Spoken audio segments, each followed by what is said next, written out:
today I'm doing a little experiment. It's something that I saw online and I've looked at a few different recipes and the reviews on them are so mixed. Some say that it's absolutely rubbish and some say it's the best they've ever had and will never do it the conventional way again. So I don't know, and I couldn't find any videos, so I thought the only thing I can do is give it a go and see what happens. So we're going to be making roast potatoes in the slow cooker.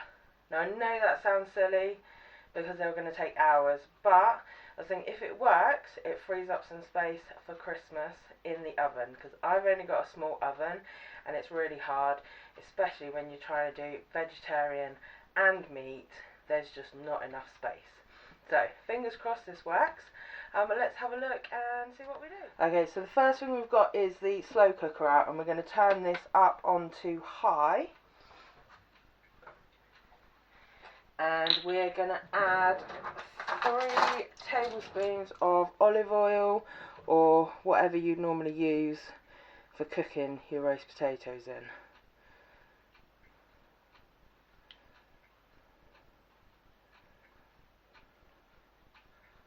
So we put that on first so that it can heat up while we prepare the potatoes.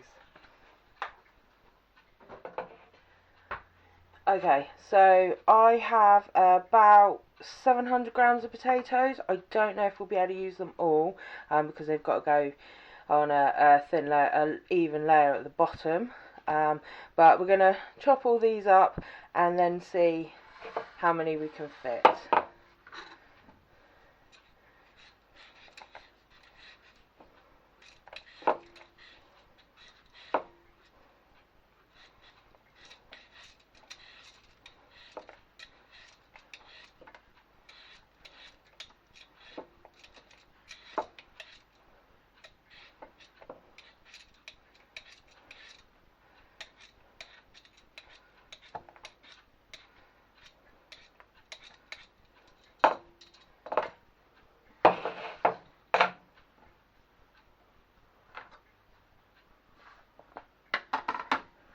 Okay, so chopping the potatoes, I like mine quite small, so you can chop them as big or small as you like.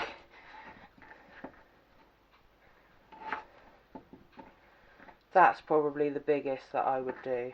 We're going to parboil these just like you would for normal potatoes.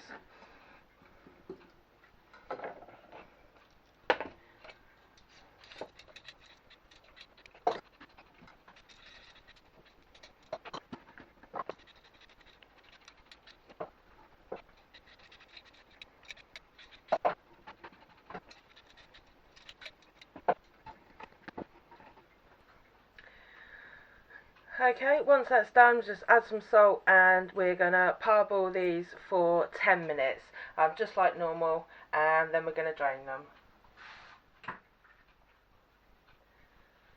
Okay, so once the potatoes are done and drained, we're going to put them back into the pan and we're going to leave them for 5 minutes so that they can dry, so steam dry. Okay, so come back in a minute.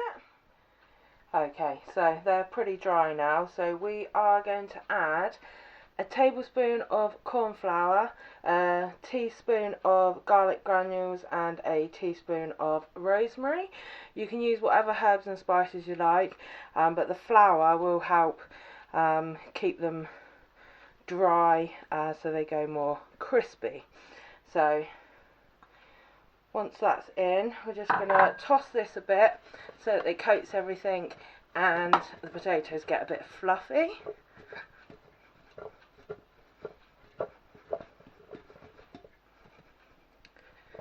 There we go. And now we're going to go into the slow cooker. The oil is hot now, so we're going to put the potatoes in. Like I said, I don't know how many we're going to be able to do, but let's just get some in.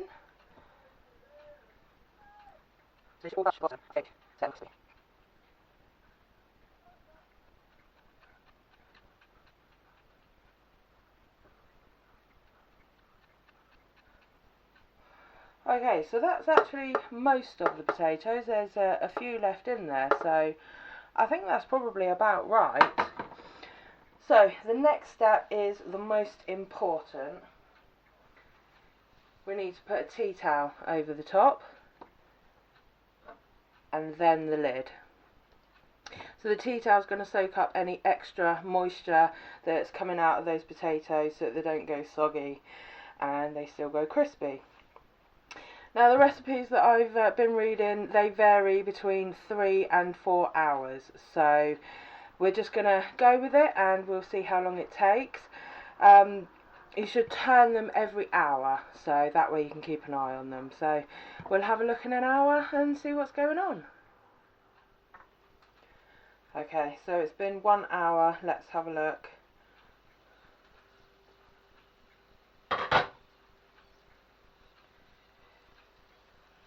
Okay, well they're bubbling away. I did forget to say that you should toss the potatoes in the oil first, so I did spray a little bit on top. So let's get these all moving.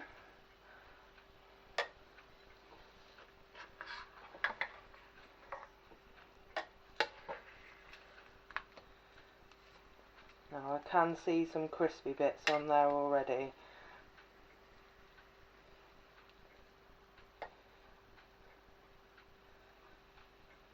Okay, let's go back in for another hour.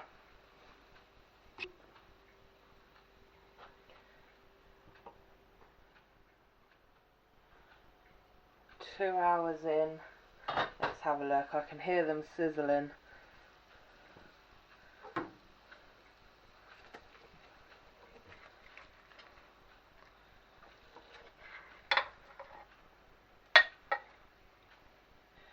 We are definitely getting crispy bits in there.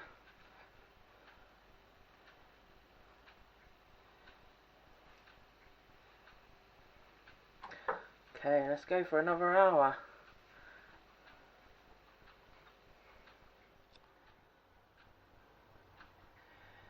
Okay, so it's been 3 hours now. Let's have a look. Oh, they are looking really good. Definitely crispy.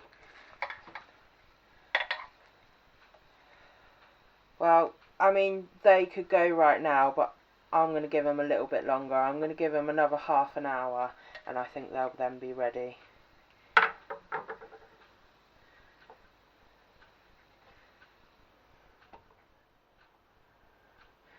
Okay, let's have a look.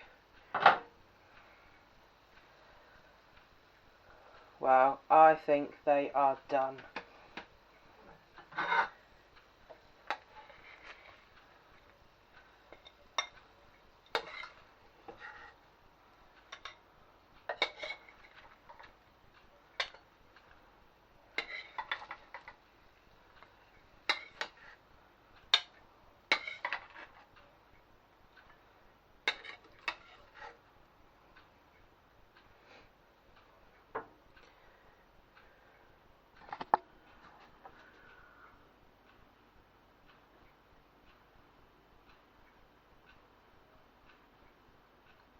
Okay, let's give these a try then. So, it's crispy.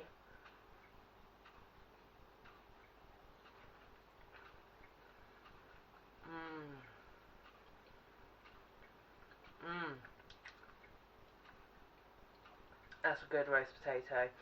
So there is room for improvement. I think I overboiled mine a little bit, so as I was turning them they were breaking up.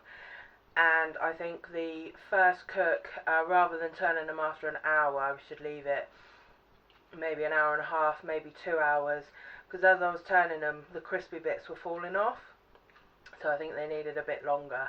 But definitely worth giving it another go. Keep experimenting with it, and hopefully I'll have it perfect by Christmas. So keep experimenting, have fun, and I'll see you next time. Bye.